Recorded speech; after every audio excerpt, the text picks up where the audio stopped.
Happy morning.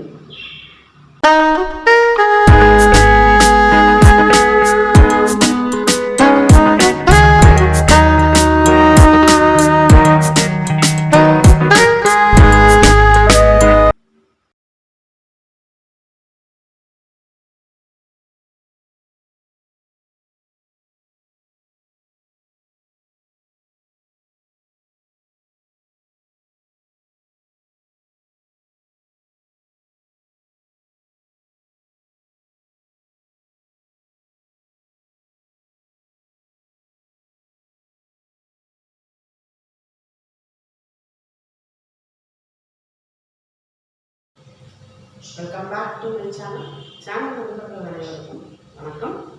இதுக்கு சூப்பரான lunch recipe பார்க்க போகிறோம். நெய் சோறு, அதுக்கு சூப்பரான ஒரு தால்ச்சா, மட்டன் எலும்பு போட்டு சாம்பார் பண்ண போகிறோம். அப்புறம் அவனில் தயிர் சாதம் பண்ண போகிறோம். ரொம்ப சூப்பராக இருக்குங்க, எனக்கு ரொம்ப பிடிக்கும். வீட்டில் இருக்கிறவங்களுக்கு நெய் சோறும் மட்டன் எலும்பு போட்டு சாம்பார், எனக்கு அவலில் செய்கிற தயிர் சாதம். வாங்க எப்படி செய்யலாம்னு பார்க்கலாம். இப்போது தால்ச்சா செய்கிறதுக்காக குக்கரில் 1 கப் அளவுக்கு துவரம் பருப்பு எடுத்துருக்கிறேன். பருப்பை நல்லா 2-3 தண்ணிக்கு கழுவிக்கலாம். கடலைப்பருப்பு கழுவி ஒரு அரை மணி நேரமாக ஊற வச்சுருக்கிறேன். 1 கப் அளவுக்கு 50 கிராம் அளவுக்கு மட்டன் எலும்பு வாங்கியிருக்கிறேன். கொஞ்சம் சதையோடு வாங்கும்போது இன்னுமே கூடுதல் டேஸ்ட்டாக இருக்கும். ஆனால் தனி சதையுள்ள மட்டன் சேர்க்கக்கூடாது, எலும்பாக தான் இருக்கணுங்க. துவரம்பருப்பை நல்லா கழுவி எடுத்துகிட்டு வந்துட்டேன். ஏன்னா மட்டன் வேகிற டைமுக்கு இந்த துவரம்பருப்பு ஊற வைக்காமல் நம்ம சேர்க்கும்போது வேகிறதுக்கும் கரெக்டாக இருக்குங்க. இப்போ துவரம்பருப்பு கழுவி எடுத்துகிட்டு வந்ததோட கடலைப்பருப்பையும் சேர்த்துட்டு மட்டன் நல்லா கழுவி சுத்தம் பண்ணி வச்சுருக்கிறதையும் சேர்த்தாச்சு. இதுக்கு 1 ஸ்பூன் அளவுக்கு மஞ்சள் தூள் சேர்த்துக்கோங்க. கூடவே நல்லா அந்த மட்டன் முங்குற அளவுக்கு தண்ணி சேர்த்துக்கோங்க. இப்போ இது வேகிறதுக்கு தேவையான அளவுக்கு உப்பு சேர்த்துக்கலாம். ஒரு அரை ஸ்பூன் அளவுக்கு உப்பு சேர்த்துக்கோங்க. நல்லா ஒன்று போல் கலந்து விட்டுட்டு குக்கர் மூடி போட்டு ஒரு 5 விசில் விட்டோம் அப்படின்னா நல்லா அந்த மட்டன் எலும்போட பருப்பும் வந்து நல்லா குழைவாக வெந்துடும். இப்போ இந்த மட்டன் எலும்பு சாம்பார் பண்ணுறதுக்காக முருங்கைக்காய், கத்திரிக்காய், சின்ன வெங்காயம், பச்சை மிளகா, கூடவே ஒரு சின்ன நெல்லிக்காய் அளவுக்கு புளி ஊற போட்டிருக்கேன். இதுக்கு புளி ஜாஸ்தி சேர்க்கக்கூடாது. இப்போ குக்கர் வந்து அடுப்பில் வச்சிடலாம். அடுப்பில் வச்சுட்டு நல்லா ஒரு 5 விசில் விட்டுருங்க. குக்கர் வந்து இன்னொரு அடுப்புக்கு மாற்றிட்டு விசில் வர அளவுக்கு விட்டுடலாம். இந்த அடுப்பில் நறுக்கி வச்ச காய்கறிகளை வேக விட்டுடலாம். ஒரு பாத்திரத்தில் ஒரு 50 ml எண்ணெய் சேர்த்துக்கோங்க. எண்ணெய் நல்லா சூடாகட்டும். மீடியம் ஃப்ளேமில் வச்சுட்டு எண்ணெயை சூடு பண்ணிக்கலாம். இப்போ ஒரு தட்டில் நான் ஸ்பைசஸ் எல்லாம் எடுத்து வச்சுருக்கிறேன். 2 துண்டு பட்டை, 4 கிராம்பு, 4 ஏலக்காய், ஒரு நட்சத்திர சோம்பு, ஒரு பிரிஞ்சி இலை, கூடவே அரை ஸ்பூன் அளவுக்கு சோம்பு, இத்தனையும் சேர்த்துட்டு நறுக்கி வச்ச பெரிய வெங்காயம் 2 மீடியம் சைஸ் பெரிய வெங்காயம், கூடவே ஒரு 15 சின்ன வெங்காயமும் சேர்த்துருக்குறேன். கருவேப்பிலை சேர்த்துக்கோங்க. இது கூடவே ஒரு 6 பச்சை மிளகாய் சேர்த்துக்கோங்க. எல்லாமே நல்லா கொஞ்சம் வதக்கி விடுங்க. நல்லா இந்த வெங்காயமும் இந்த சின்ன வெங்காயம் பச்சை மிளகாயும் நல்லா வதங்கி வரட்டும். கொஞ்சமாக உப்பு சேர்த்துக்கோங்க. ஆல்ரெடி பருப்பு நம்ம உப்பு சேர்த்துருக்குறோம். நல்லா எண்ணெயிலே இந்த மாதிரி நல்லா வதக்கி விட்டுருங்க. இந்த மாதிரி நல்லா வதங்கினதுக்கப்புறம் நறுக்கி வச்ச தக்காளி சேர்த்துருங்க. தக்காளி ரொம்ப குழைய வதங்கணும்னு அவசியம் இல்லை. ஏன்னா காய் வேகும்போது தக்காளி சேர்ந்து நல்லா வெந்து வந்துடும்.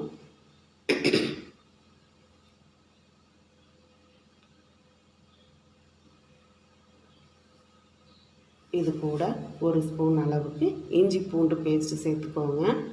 இஞ்சி பூண்டு பேஸ்ட்டோட ராஸ்மல் போக நல்லா வதக்கி விட்டுக்கோங்க. ஒரு 10 புதினா இலையும் கூடவே நறுக்கி வச்சுருந்த முருங்கைக்காய், கத்திரிக்காயும் சேர்த்துக்கோங்க. இது கூட நீங்கள் உருளைக்கிழங்கு இருந்தால் கூட சேர்த்துக்கலாம். காய்கறிகளோட அளவு அதிகமாகும்போது நீங்கள் மட்டனோட அளவும் கொஞ்சம் ஜாஸ்தி பண்ணிக்கணும். 1 ஸ்பூன் அளவுக்கு மஞ்சள் தூள் சேர்த்துக்கோங்க. கூடவே மிளகாத்தூள் உங்கள் காரத்துக்கு ஏற்ற மாதிரி நீங்கள் சேர்த்துக்கோங்க. தனி மல்லித்தூள் 1 ஸ்பூன் சேர்த்துக்கோங்க.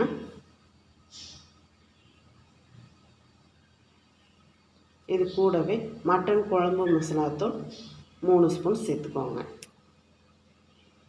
சேர்த்துட்டு அப்படியே நல்லா காய்கறிகளோட நல்லா ஒரு பரட்டி விடுங்க. நல்லா எண்ணெயிலேயே மசாலாவை பரட்டி விட்டதுக்கப்புறம் காய்கறி வேகிற அளவுக்கு தண்ணி சேர்த்துக்கோங்க. அந்த முருங்கைக்காய் நல்லா வெந்து வரணும், அந்த மசாலா பிடிச்சி வரும். நல்லா இந்த மாதிரி மசாலா பரட்டிட்டு நம்ம தண்ணி ஊற்றி வேக வைக்கும்போது நல்லா மசாலா பிடிச்சி சூப்பராக இருக்கும். அந்த முருங்கைக்காய் சாப்பிட்றதுக்கு அவ்வளோ டேஸ்ட்டாக இருக்குங்க. இப்போ காய்கறி எல்லாம் வேகட்டும். புளி கரைச்சி நம்ம எடுத்து வச்சுக்கலாம். காய்கறி வெந்ததுக்கப்புறம் தான் நம்ம புளியை சேர்க்கணும். இப்போ காய்கறி நல்லா வெந்துருச்சு பாருங்கள். முருங்கைக்காய்லாம் நல்லா குழைவாக வெந்துருச்சு. இப்போ கரைச்சி வச்சா புளியை சேர்த்துருங்க. சேர்த்துட்டு ஒரு கொதிக்க விடுங்க.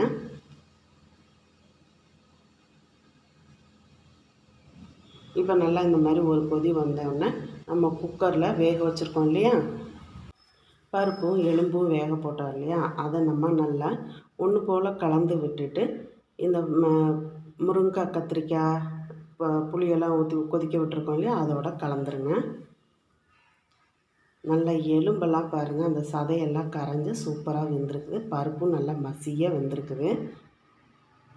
இப்போ குக்கரில் 1 டம்ளர் அளவுக்கு தண்ணி சேர்த்து அலசி சேர்த்துருங்க. சூப்பரான மட்டன் எலும்பு போட்ட சாம்பார் தால்ச்சா ரெடி ஆகிடுச்சுங்க. நல்லா ஒரு கொதி வந்ததுக்கப்புறம் மல்லி இலையை சேர்த்து நல்லா கொதிக்க விட்டுருங்க. பார்க்கவே நல்ல ஒரு கலர்ஃபுல்லான இந்த மட்டன் எலும்பு போட்ட சாம்பார் நீங்களும் ட்ரை பண்ணி பாருங்கள். உப்பு செக் பண்ணிக்கோங்க. நான் சாப்பிட மாட்டேங்கிறதுனால என் பையனை கூப்பிட்டு உப்பு செக் பண்ண சொன்னேன். சூப்பராக இருக்குதும்மா அப்படின்னு சொல்லிவிட்டு உப்பும் கரெக்டாக இருக்குதுன்னு சொன்னார். நீங்களும் உப்பு இந்த இடத்துல செக் பண்ணி பார்த்துட்டு நல்லா குழம்ப கொதிக்க விட்டுருங்க. இது இடியாப்பம், நெய் சோறு, ஆப்பத்துக்கெல்லாம் கூட ஊற்றி சாப்பிட்றதுக்கு ரொம்பவே டேஸ்ட்டாக இருக்கும். நல்லா இந்த மாதிரி கொதிக்கும்போது 2-3 தடவை கரண்டி விட்டு கலந்து விடுங்க. ஏன் அப்படின்னா கடலைப்பருப்பு சேர்த்துருக்கிறதுனால அடிப்பிடிச்சிடும். அதனால் அதை கொஞ்சம் கவனமாக பார்த்து அடிப்பிடிக்காத அளவுக்கு கலந்து விட்டுட்டு நல்லா ஒரு கொதி தளன்னு நல்லா கொதிக்க விட்டுட்டிங்கன்னா அந்த மட்டனோட எசன்ஸ் ஃபுல்லாக அந்த குழம்புல இறங்கி இன்னும் நல்லா சூப்பராக இருக்கும். இப்போ மேலாப்பில் ஒரு 4 ஸ்பூன் அளவுக்கு தேங்காய் எண்ணெய் சேர்த்துட்டு அடுப்பை ஆஃப் பண்ணிவிடுங்க. சுவையான மட்டன் தால்ச்சா ரெடி ஆகிடுச்சு. மட்டன் எலும்பு போட்டு சூப்பரான ஒரு சாம்பார் ரொம்ப டேஸ்ட்டாக இருக்குங்க. ட்ரை பண்ணி பாருங்கள். இப்போ அடுத்தது நெய் சோறு பண்ண போகிறோம். அதுவும் குக்கரில் நல்லா உதிரியாக வெள்ளையர்னு எப்படி செய்கிறதுன்னு பார்க்கலாம் வாங்க. அடுத்த ரெசிபியை செய்து காமிச்சோம். நெய் சோறு செய்கிறதுக்காக குக்கர் அடுப்பில் வச்சுருக்குறாங்க. நான் இன்றைக்கி 1.5 டம்ளர் அளவுக்கு தான் அரிசி எடுத்துருக்கிறேன். சீரக சம்பா அரிசி எடுத்து கரெக்டாக ஒரு 20 நிமிஷம் தண்ணி ஊற்றி ஊற வச்சுருக்குறேங்க. அது நல்லா ஊறிட்டு இருக்கட்டும். இப்போது நம்ம நெய் சோறு பண்ணுறதுக்கு எந்த அளவுக்கு எண்ணெய் சேர்க்குறோமோ அதே அளவுக்கு நெய்யும் சேர்த்துக்கணும். நான் இன்றைக்கி தேங்காய் எண்ணெய் ஒரு 5 ஸ்பூன் அளவு சேர்த்துருக்குறேன். அதே 5 ஸ்பூன் அளவுக்கு நெய்யும் சேர்த்துருக்குறேன். இப்போ இது ரெண்டும் நல்லா சூடாகட்டும். சூடானதுக்கப்புறம் ஸ்பைசஸை சேர்த்துக்கோங்க. கொஞ்சம் கருவேப்பிலை, 2 பிரிஞ்சி இலை, கூடவே ஒரு நட்சத்திர சோம்பு, 4 கிராம்பு, 4 ஏலக்காய், ஒரு துண்டு பட்டை. ஸ்பைசஸ் எல்லாம் சேர்த்துட்டு ஒரு 1/2 ஸ்பூன் அளவுக்கு மிளகு சேர்த்துக்கோங்க. ஸ்பைசஸ் நல்லா பொரிஞ்சதும் பச்சை மிளகா ஒரு 6 பச்சை மிளகா சேர்த்துக்கோங்க. நீளமாக நறுக்குனா பெரிய வெங்காயம் சேர்த்துக்கோங்க. 2 மீடியம் சைஸ் பெரிய வெங்காயம் நீளமாக நறுக்கியிருக்கிறேன். வெங்காயத்தை லைட்டாக வதக்கி விட்டுக்கோங்க. கொஞ்சமாக உப்பு சேர்த்துக்கோங்க. அதிகமாக வதங்கணும்னு இல்லைங்க. அந்த வெங்காயத்தோட நிறமும் மாறக்கூடாது. நிறம் மாறுச்சு அப்படின்னா உங்களுக்கு அந்த சாப்பாட்டோட நிறமும் மாற ஆரம்பிக்கும். மீடியம் ஃப்ளேமில் வச்சு நல்லா வெங்காயத்தை இந்த மாதிரி வதக்கி விட்டுக்கோங்க. வெங்காயத்தை 3/4 பங்கு வெங்காயம் வதங்கினதும் தக்காளி சேர்த்துக்கோங்க. தக்காளி ஒரு குட்டி தக்காளி தான் நான் கட் பண்ணியிருக்கிறேன். இதுக்கு தக்காளியும் அதிகமாக சேர்க்கக்கூடாது. இப்போ தக்காளியும் வதங்கிடுச்சு. இது கூடவே இப்போது இஞ்சி பூண்டு பேஸ்ட் 1 ஸ்பூன் அளவுக்கு சேர்த்து இஞ்சி பூண்டு பேஸ்ட்டோட ராஸ்மெல் போக வதக்கி விட்டுக்கோங்க.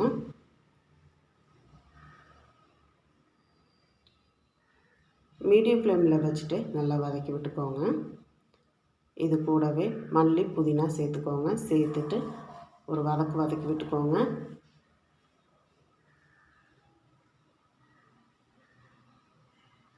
இந்த மாதிரி இஞ்சி பூண்டு பேஸ்ட்டு சேர்த்துட்டு அடுத்தது புதினா மல்லி இலை சேர்த்து வதக்கும் போதே நல்ல ஒரு வாசம் வரும். பாருங்கள், சீரக சம்பா அரிசி நல்லா 20 நிமிஷம் ஊறிருக்கு. இந்த டம்ளருக்கு தான் 1.5 டம்ளர் அளவுக்கு நான் அரிசி எடுத்தேன். இப்போ இந்த அரிசி ஊறின தண்ணியை நம்ம அளந்து எடுத்துக்கலாம். நான் புது அரிசிங்கிறதுனால 1 டம்ளர் அரிசிக்கு 1.25 டம்ளர் தண்ணி எடுத்துருக்குறேங்க. 1.5 டம்ளர் அப்படிங்கும்போது உங்களுக்கு 2.25 டம்ளர் அளவுக்கு தண்ணி எடுத்துருக்குறேன். நார்மல் தண்ணியும் 1 டம்ளர் ஊற்றிட்டேன்னா, அதாவது 1.5 டம்ளர் அரிசிக்கு 1.5 டம்ளர் தண்ணி சேர்த்தாச்சு. இப்போ 3/4 டம்ளர் தண்ணி நம்ம சேர்க்கணும் இல்லையா? அதுக்கு ஒரு 1/4 டம்ளர் தண்ணியும் அது கூடவே காய்ச்சி ஆறின பால் 1/2 டம்ளரும் சேர்த்து 3/4 டம்ளராக ஆக்கி இப்போ நம்ம அந்த சாப்பாட்டில் சேர்த்துருங்க. மொத்தம் 2.25 டம்ளர் தண்ணி எடுத்துருக்கிறேன். இதுவே நீங்கள் பழைய அரிசியாக இருந்துச்சு அப்படின்னு சொன்னால் 1 டம்ளருக்கு 1.5 டம்ளர் தண்ணி சேர்த்துக்கோங்க. இப்போ உப்பு செக் பண்ணி பார்த்துட்டு உப்பு பத்தலைன்னா உப்பு சேர்த்துக்கோங்க. உப்பு சேர்த்துட்டு நல்லா போல் கலந்து விட்டுக்கோங்க. பால் சேர்க்குறதுனால நல்லா அந்த நெய் சோறு நல்ல ஒரு பிசுபிசுப்பு தன்மையோட சாப்பிட்றதுக்கு ரொம்ப டேஸ்ட்டாக இருக்கும். வெள்ளை வெள்ளையர்னு இருக்கும். ரொம்ப நல்லாயிருக்கும். நம்ம பால் சேர்த்துருக்கிறதுனால லெமன் சேர்க்கக்கூடாது. இதுவே பார்த்திங்கன்னா கரெக்டான அளவு தண்ணி வச்சோம் அப்படின்னா அந்த உதிரியாகவும் இருக்கும். சாப்பாடு நல்லா வெள்ளை வெள்ளையர்னு ரொம்ப நல்லாயிருக்கும். ஒரு கொதி வந்ததுக்கப்புறம் ஊற வச்சுருந்த அரிசியை சேர்த்துருங்க. இந்த மாதிரி அரிசியை சேர்க்கும்போது லோ ஃப்ளேமில் வச்சுக்கோங்க.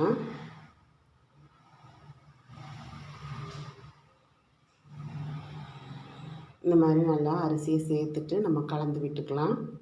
எப்போவுமே உப்பு இந்த நெய் சோறுக்கு இல்லை நம்ம என்ன சாதம் பண்ணினாலும் கொஞ்சம் என்ன பண்ணணும்னா அரிசி சேர்க்குறதுக்கு முன்னாடி உப்பு செக் பண்ணும்போது ஒரு பிஞ்ச் அளவு உப்பு ஜாஸ்தியாக இருக்கணும். அப்போ தான் அந்த அரிசி வெந்து வரும்போது உப்போட அளவு கரெக்டாக இருக்குங்க.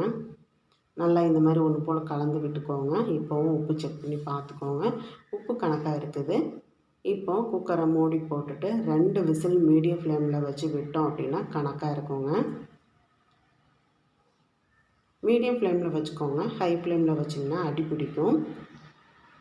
இப்போது 2 விசில் விட்டுட்டு சூப்பராக இந்த விசில் சத்தமும் அடங்கிடுச்சு. ஓப்பன் பண்ணி பார்க்கலாம். ஓப்பன் பண்ணி பார்க்கும்போதே உங்களுக்கு தெரியும் நெய் சோறு எவ்வளோ வெந்திருக்குது. உதிரியாக இருக்குது. அதே சமயத்தில் நல்லா பார்க்குறக்கு வெள்ளை வெள்ளையர்னு இருக்குது. இன்னொன்று, நம்ம குக்கரில் பிரியாணி பண்ணாலும் சரி, நெய் சோறு பண்ணாலும் சரி, இல்லை என்ன சாதம் பண்ணாலும் அதை நம்ம உடனே என்ன பண்ணிடணும், கிளறி விட்டுட்டு ஹாட் பாக்ஸுக்கு மாற்றிடணும். ஹாட் பாக்ஸு இல்லை அப்படின்னா சாதாரண ஒரு பாத்திரத்துக்கு மாற்றிடணும். குக்கர்லேயே வச்சுருக்கும்போது அந்த குக்கரோட ஹீட்டுக்கு சாப்பாடு குழைய ஆரம்பிக்கும்.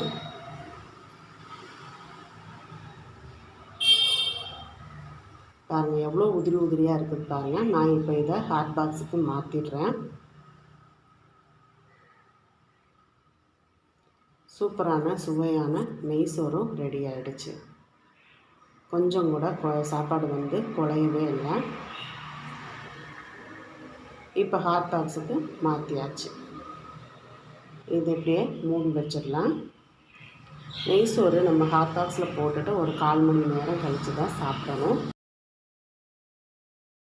இப்போ ஆட்டு எலும்பு போட்டு சாம்பார் பார்த்தாச்சு, நெய் சோறு செய்தாச்சு. அடுத்தது எனக்கு ரொம்ப பிடிச்ச அவல் தயிர் சாதம் எப்படி செய்யலாம்னு பார்க்கலாமா? வாங்க அடுத்த ரெசிபியும் பார்த்துடலாம். அவல் தயிர் சாதம் செய்கிறதுக்காக ஒரு பவுல் எடுத்துக்கோங்க. நல்லா கெட்டி அவலாக பார்த்து வாங்கிக்கோங்க. நான் 1 கப் அளவுக்கு அவல் எடுத்துக்கிறேன். எனக்கு ஒரு ஆளுக்குங்கிறதுனால 1 கப் அளவு எடுத்துருக்கிறேன். தாராளமாக 2 பேர் சாப்பிட்லாம். இப்போ இந்த அவல் வந்து அழுக்கெல்லாம் போக நல்லா கழுவி எடுத்துக்கணும். தண்ணி சேர்த்து நல்லா கைவிட்டு இந்த மாதிரி அலசிட்டிங்க அப்படின்னா இதில் இருக்கிற தூசு ஒரு மாதிரி அழுக்கெல்லாம் வெளியே வந்துடுங்க. பாருங்கள், பார்க்கும்போதே தெரியும் எவ்வளோ அந்த தண்ணி அழுக்காக இருக்குதுன்னு. இப்போ 2 தண்ணிக்கு நல்லா அலசி எடுத்தாச்சு. தயிர் சாதங்கும்போது உங்களுக்கு அவல் வந்து குழைவாக இருக்கணும். அதுக்காக நான் ஒரு பாத்திரத்தில் தண்ணி கொதிக்க வச்சு எடுத்துருக்கிறேன். அதை அவல் முங்குற அளவுக்கு மட்டும் சேர்த்துக்கோங்க, ரொம்ப ஜாஸ்தி சேர்க்க வேண்டாம். பாருங்கள், இந்த அளவுக்கு சேர்த்தா போதும். ஒரு 2 நிமிஷம் அப்படியே விட்டுட்டோம் அப்படின்னா நல்லா அந்த சுடு தண்ணியில் இந்த அவல் வந்து வெந்து குழஞ்சிரும். இப்போ அவல் வந்து நல்லா வெந்து குழஞ்சிருச்சு. அவளுக்கு தேவையான அளவுக்கு ஒரு 1/4 ஸ்பூன் அளவுக்கு உப்பு சேர்த்துக்கலாம். பொடியாக நறுக்கினா மல்லி தழையை சேர்த்துக்கோங்க. இது கூடவே பார்த்திங்கன்னா புளிப்பில்லாத தயிர் எடுத்துக்கோங்க. நான் 1 டம்ளர் அளவுக்கு தயிர் எடுத்திருக்கேன். அதாவது 1/4 லிட்டர் அளவுக்கு தயிர் எடுத்திருக்கேன். தயிர் சாதம் அப்படின்னா நல்லா தயிர் நிறையா இருந்தால் தான் ரொம்ப நல்லாயிருக்கும். அதுவும் இந்த அவல் தயிர் சாதத்துக்கு தயிர் வந்து நல்லா சேர்க்கும்போது இன்னும் நேரம் ஆக ஆக இந்த தயிரை வந்து அப்படியே அந்த அவல் வந்து அப்சர்வ் பண்ணிக்கும். அதனால் தயிர் வந்து நல்லா தாராளமாக சேர்த்துக்கோங்க. இதுவே நீங்கள் இதை காலையில் ரெடி பண்ணுறீங்க, நான் மத்தியானம் சாப்பிட்றதுக்கு அப்படின்னா இது கூட ஒரு 1/4 டம்ளர் காய்ச்சின பால் வந்து சேர்த்துக்கோங்க. சேர்த்துட்டு நல்லா ஒன்று போல் கலந்து விட்டுக்கோங்க.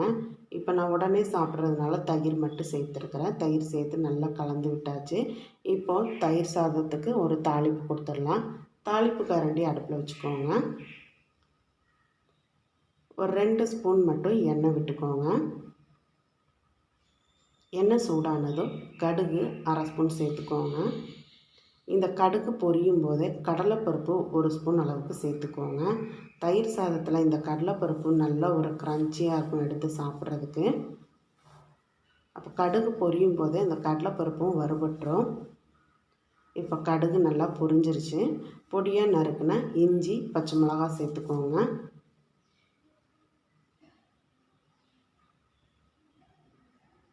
லோ ஃப்ளேமில் வச்சுக்கோங்க.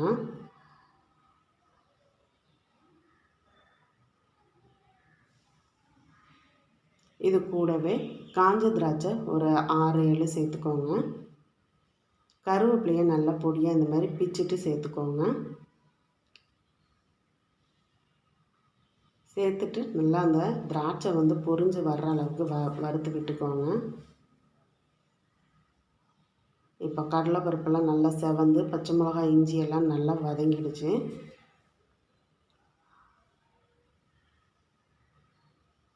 இப்போ அடுப்பை ஆஃப் பண்ணினதுக்கப்புறம் ஒரு 1/4 ஸ்பூன் அளவுக்கு பெருங்காயத்தூள் சேர்த்துக்கோங்க. அடுப்பை ஆஃப் பண்ணிட்டு தான் பெருங்காயத்தூள் சேர்க்கணும். இல்லை அப்படின்னா அந்த எண்ணெயில் பெருங்காயத்தூள் வந்து அந்த ஃப்ளேம் இருக்கும்போது நம்ம சேர்த்தோம் அப்படின்னா பெருங்காயத்தூளோட கசப்பு தன்மை வரும். அதனால் அடுப்பை ஆஃப் பண்ணிவிட்டு எண்ணெயில் பெருங்காயத்தூளை சேர்த்து நல்லா இந்த மாதிரி ஒரு கிளறி விட்டுட்டு நம்ம தயிர் சாதத்தில் சேர்க்கும்போது நல்ல வாசமாக இருக்குங்க. இப்போ பாருங்கள், தாளிப்பு சேர்த்தாச்சு. நல்லா கலந்து விட்டுருங்க. இப்போவே ஆல்ரெடி பார்த்திங்கன்னா தயிரை நல்லா அப்சர்வ் பண்ண ஆரம்பிச்சிடுச்சு. இன்னுமே நம்ம தேவையாச்சுன்னு சொன்னால் தயிர் சேர்த்துக்கலாங்க. இப்போ நல்லா தாளிப்பை கலந்து விட்டுட்டு சூப்பராக ரெடி பண்ணி சாப்பிட வேண்டியதாங்க. நல்லா இதுக்கு ஒரு நார்த்தங்காய் ஊறுகாயோ மாங்காய் ஊறுகாயோ வச்சு சாப்பிட்டிங்கன்னா, வடாமெல்லாம் பொரித்து வச்சு சாப்பிட்டிங்கன்னா அவ்வளோ அருமையாக இருக்கும். யாருமே அவலில் பண்ண தயிர் சாதம்னு சொல்ல மாட்டாங்க. சூப்பரான உங்களுக்கு அவல் தயிர் சாதம் ரெடி ஆகிடுச்சு. என்னங்க, இன்றைக்கி லஞ்ச் எல்லாம் பார்த்தீங்களா? பிடிச்சிருக்குதா? இந்த லஞ்ச் ரெசிபியை நீங்களும் ட்ரை பண்ணி பாருங்கள். ட்ரை பண்ணி பார்த்துட்டு எப்படி இருக்குன்னு கமெண்ட் பாக்ஸில் சொல்லுங்கள். தொடர்ந்து நம்ம சேனலை சப்ஸ்கிரைப் பண்ணுங்கள், சப்போர்ட் பண்ணுங்கள். நண்பர்களுக்கு வீடியோ பிடிச்சிங்கன்னா, உங்களுக்கு பிடிச்சிருந்ததுன்னா நண்பர்களுக்கு ஷேர் பண்ணுங்கள். தொடர்ந்து சப்போர்ட் கொடுங்க. இது வரைக்குமே சப்போர்ட் கொடுத்துட்ருக்குற ஃப்ரெண்ட்ஸ் அண்ட் ஃபேமிலிக்கு ரொம்ப ரொம்ப ரொம்ப ரொம்ப நன்றி. அடுத்தால இன்னொரு ரெசிபியோட லஞ்ச் ரெசிபியோட டே விளாக தொடங்க. இப்போது இன்னைக்குள்ள டே விளாக் இதோட நிறைவடையுது. மீண்டும் சந்திக்கிறேன். நன்றி, வணக்கம்.